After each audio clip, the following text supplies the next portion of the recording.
Here's a quick run through of the Apothecary jar mock-up. First thing to do is turn off the top layer, which is a space saving layer.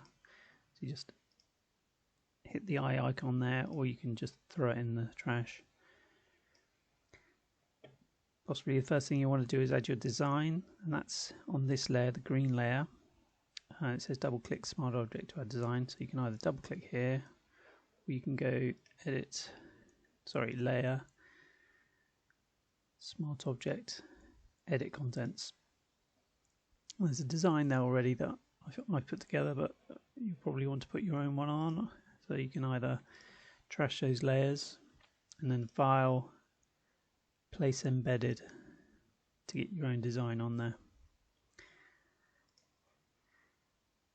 I haven't got anything to add to this, so I'll just make a slight, just assume I've made a change.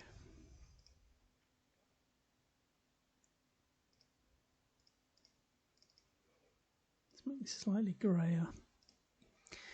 So when you've added your embedded your design or changed this one, you close that and make sure you say yes here, so it saves all the changes. And there's your label. Now you can change the reflections on the label. There's this mark filter, which is a Gaussian blur, and if you were to click it, no, it's not click there, it's click there, that's right. So click the where it says the Gaussian blur text, and then it's the radius, and if you want to go really shiny, you drag it to the left. If you want to go really dull to match the type of paper you're using, you go to the right. But I was quite happy the way it was, so that's how you change the label. Now the other option is the top lid. There are a few different types you can have. You can either have no top lid, or you can have the cork. There's a black lid, silver lid, gold, bronze. Also, you could have the lid at the back instead. So if you didn't want the lid on, but you still wanted to show your lid, you can turn this section on here, and there's the cork lid, or there's the coloured lids. It's the same as before: gold, silver, bronze, or black.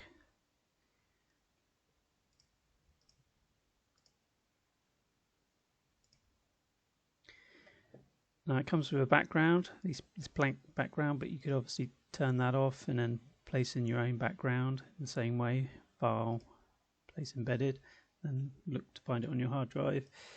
Or you could do a solid colour background. Also, there's the main shadows you can turn on and off. The rear lid's got shadow you can turn off as well. Now the wax colour. That's the last thing to show you. If you open up that folder, let's get a bit more space here. We've got the lightest showing here, but if you were to select the hue and saturation adjuster, you've got the options to slightly change the hue here.